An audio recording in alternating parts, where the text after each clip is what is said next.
Welcome to my first full snow report on one leg. Okay, not quite literally, but for those of you who aren't my channel regulars, this happened last week.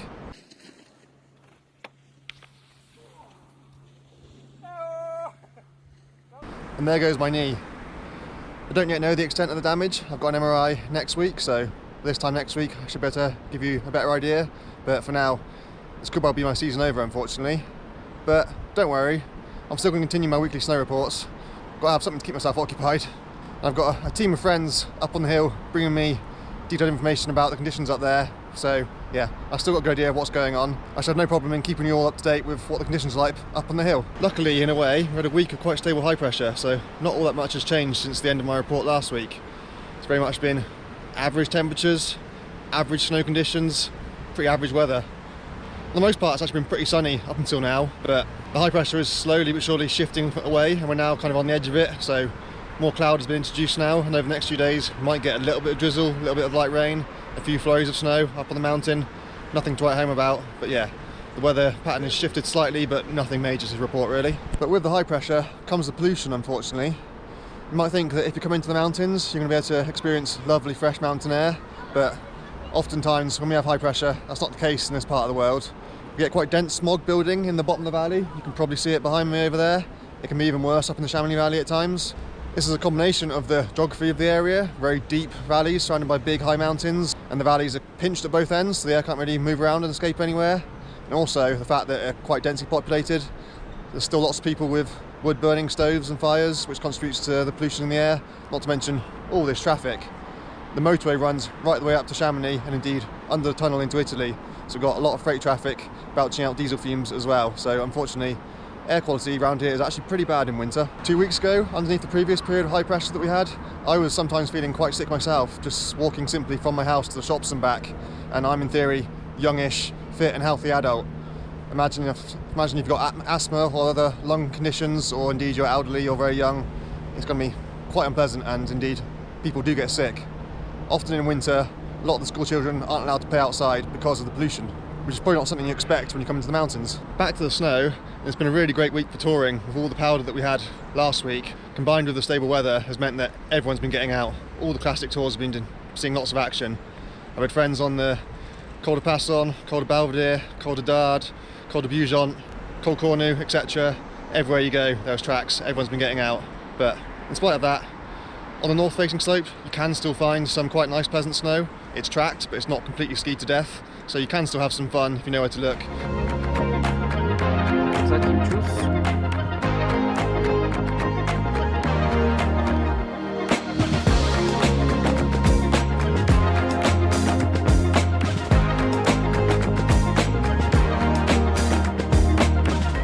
Alright, for David, here we are at the north face of the Col de Belvedere. The snow still feels amazing. Could have another meter of it. Just doing the second rappel in here. Yeah, never forget, live the best life. Boom, thanks David. See ya.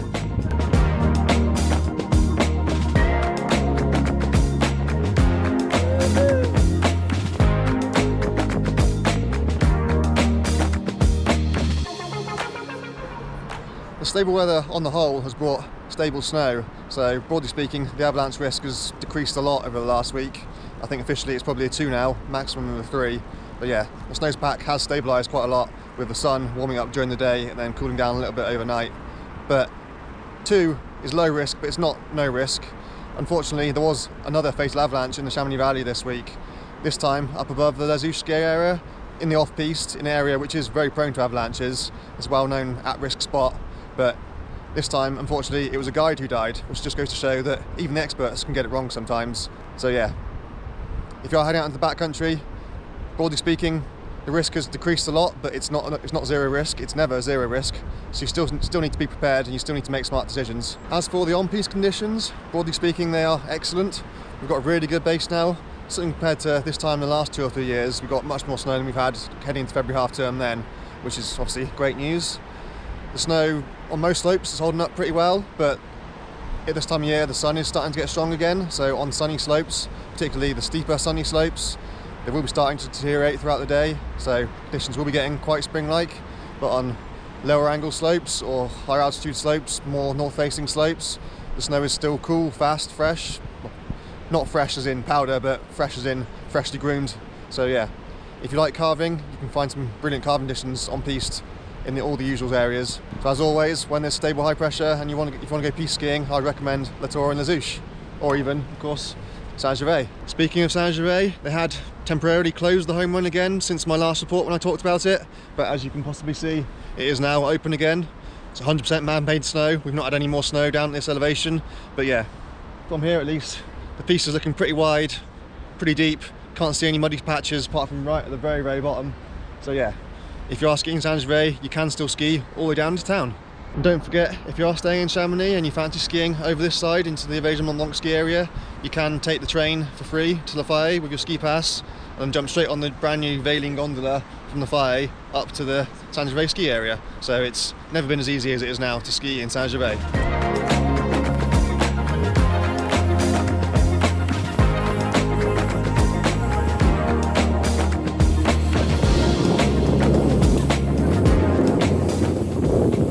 For those of you interested in the Vallee Blanche, the apre is now fully equipped. The zigzags have been cut, there's a handrail on both sides. It's been that way for at least a week now, and it is still just about possible to ski all the way down into Chamonix as well. It's quite difficult finding your way through the moraines and back up onto the James Bond track, but there is a skied path now. So yeah, it is possible to ski most of the way without taking your skis off. You've got to carry your skis in a couple of places on the home run down into Chamonix, but it's not so much that it's not worth doing. So if you do want the opportunity to ski the Vallee Blanche all the way from top to bottom, now is your chance.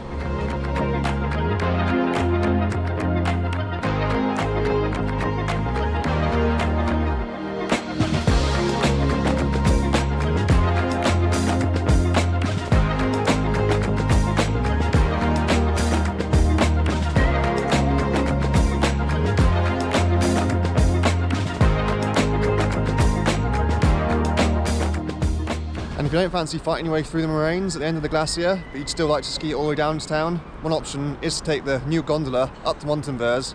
From Montenvers, you can actually ski down through the trees and join the James Bond track part of the way down, and then follow that down to town. So that's an option too.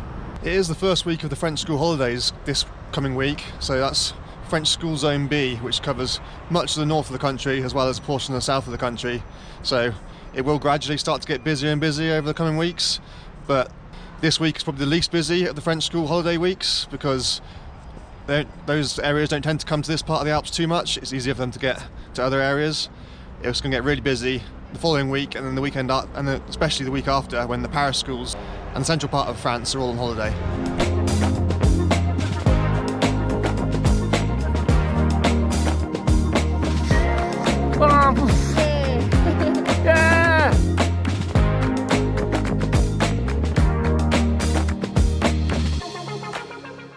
A big thank you over the last week or so for all your words of encouragement and support. It definitely helps. If you are wanting to support me and the channel through this slightly frustrating time, you can of course contribute directly to my beer fund, but the way that all of you can help, which costs absolutely nothing, is simply to watch all my videos. Even if it's something that doesn't particularly interest you, just stick it on, let it play to itself in the background. You can open a new tab, continue doing whatever you're doing and just let it play. You don't even have to watch it.